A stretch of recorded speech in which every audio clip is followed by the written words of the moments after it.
5 weather show. It is a big day in Kansas City. You are watching Kansas City's first and only all-weather show. Our chief meteorologist, Luke Doris, is here. Luke, what an appropriate day, really, to launch this show. No kidding. That's right. We're tracking a major storm system that's pushing its way toward Kansas City. And we have the entire First Warn 5 weather team, and we're here making sure that you have everything you need to know to be prepared. So we've got this line of storms that's working its way through portions of Kansas and Nebraska. A lot of this is severe, and it's moving east. All right. So a lot of warnings along that. You can see the orange underneath. That's a tornado watch. That does include portions of our coverage area. I'll show you in just a second. But that whole line right there is rather strong. You see which way it's moving. It's about 35, 40 miles per hour. So it's got a little time before it's here, but until 11 p.m. in these orange shaded counties that do include Holt and Missouri. We've got Atchison County. We've got Douglas, Franklin, Anderson, and Kansas all under that tornado watch. It will likely get expanded, maybe a severe thunderstorm watch, but it will probably include the metro later on tonight as those storms get closer. So here's the risk level this evening, a level 3 out of 5 across the area. And the potential's there for strong, damaging winds and some brief tornadoes and some hail. It's even a higher risk by Garnett and Lacine. That's a rather rare level 4 out of 5. So let's look at that risk as a powerful line of storms comes in. This will be a fast hit. It'll be a rather hard hit. Timing is as early as 8 p.m. and as late as 4 a.m. Kind of depends on where you are. And on top of that, again, the risk here, some of these winds could be 75 to 80 miles per hour and brief spin-up tornadoes, something that we're tracking here very closely. Hey, while we have a rather rare level 4 out of 5 in our area, other places are even higher, top of the scale, level 5 out of 5 risk. Warren, we don't see that often. Can you tell us just how rare those are? Yeah, we sure don't. When you crunch the numbers in about a 10-year span, this high risk in this bright pink shade here, which is south of Wichita for today and then through the heart of Oklahoma City, really pretty much down 35. This happens about once per year that we get a high risk issued. So definitely very rare. That's kind of unfolding right now in this part of the area. But the Kansas City metro, as Luke just mentioned, it's going to be a little ways before it gets here, so we'll keep a close eye. There is that moderate level 4 out of 5 risk from the Storm Prediction Center for Anderson and Linn counties this evening. That only happens about 2 times per year in our local area, so definitely going to see how this unfolds. It is marching in from the west, and we'll keep a close eye. Luke?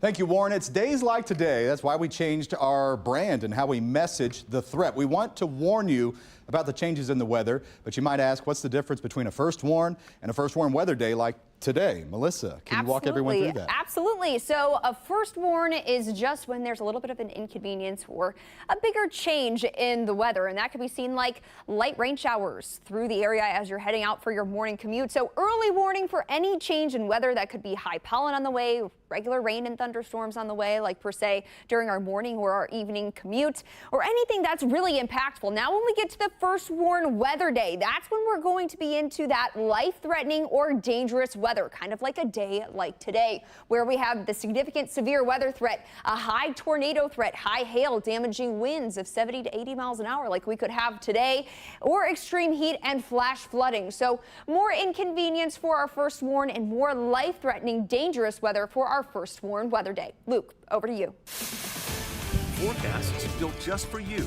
as we go zone by zone.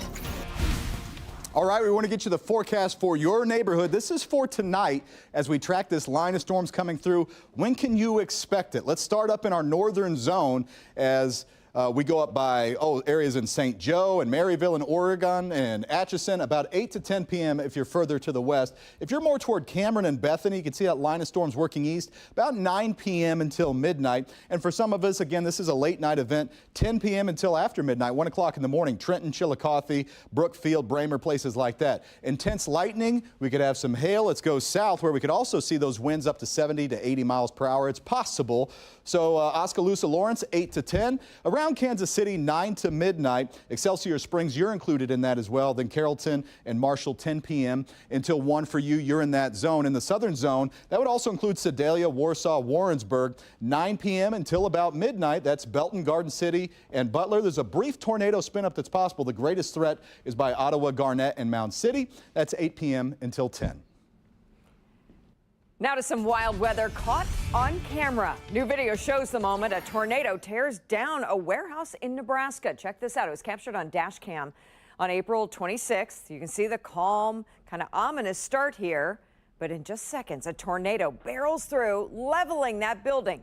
Keep in mind, dozens of workers were still inside that building when the tornado hit. Miraculously, they all survived. National Weather Service says that tornado had wind speeds of up to 158 miles per hour. Meanwhile, in California, strong winds toppled scaffolding, knocking down traffic lights. This news chopper aerial footage shows its collapse right there onto the street below. Local officials say no one was on the structure at the time, and luckily, too, no one was driving near the scene as it fell. Helping you plan ahead. This is your First Warn 5 planning calendar.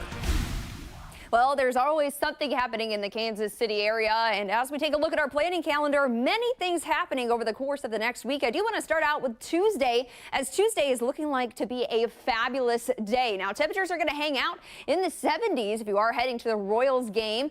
Light winds between 5 to 15 miles per hour, and temperatures by the time the first pitch is off in the mid-70s, falling to the upper 60s by the time 9:30 rolls around. And as we head towards the weekend, a big weekend shaping up. Saturday, if you're heading to Sporting KC, there is a small chance for an isolated shower, but temperatures are still pretty comfortable in that 70-degree range before they fall into the 60s as you head towards the 7, 8, 9 o'clock hours. So overall, pretty pleasant conditions are shaping up for our Saturday, but the small chance for an isolated shower as you head into the afternoon, evening hours. Carolyn, to you. Still ahead, meteorologist Greg Bennett explains the key element that keeps storms at bay and what happens when it disappears. You're watching Kansas City.